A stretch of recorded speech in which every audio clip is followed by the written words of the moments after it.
Posibleng naimpluwensyahan umano ni Pangulong Rodrigo Duterte si Miss Universe 2018 Catriona Gray sa naging sagot nito hinggil sa isyu ng legalisasyon ng marijuana. Narito ang ulat ni Rosalie Cos.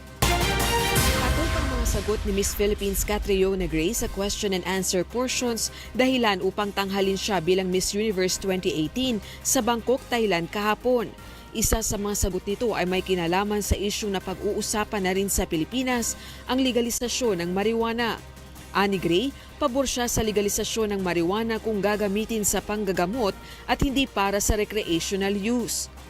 Ayon kay Presidential Spokesperson Salvador Panelo, posibleng naimpluwensyahan si Gray sa stand ni Pangulong Rodrigo Duterte hinggil sa issue o maaaring sariling paninindigan nito ng binibini matapos pag-aralan ng pros and cons ng usapin. Si Gray anya ang tanging makakasagot kung naimpluwensyahan nga ba ito ng punong ehekutibo. Sa ibang pahayag naman ng palasyo, sinabi nitong dahil sa tagumpay ni Gray na ipakita sa buong mundo na ang mga Pilipina ay may kakayahang makamit ang mga pangarap sa buhay sa pamamagitan ng pagsisikap, determinasyon at hard work. Ang pagkapanalo rin ni Gray ay nangangahulugan ng mas mataas na antas ng women empowerment sa bansa at pakikipaglaban sa mahalagang papel na kanilang ginagampanan sa buong mundo. Samantala, proud din si Vice President Leni Robredo sa kapwa Bicolanang si Gray dahil sa pagbibigay diin nito sa kapakanan ng mga mahihirap at pagbibigay ng pag-asa para sa lahat.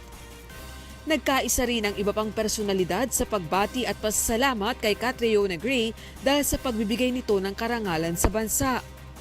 Ayon kay Senator Cynthia Villar, nagawa ni Catriona na mag-iwan ng makabuluhang mensahe na paggawa ng paraan upang makatulong sa kapwa sa kabila ng mahirap na sitwasyon.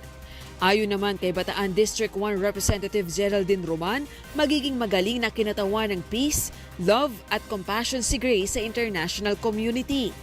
Rosalie Cos, UNTV News and Rescue.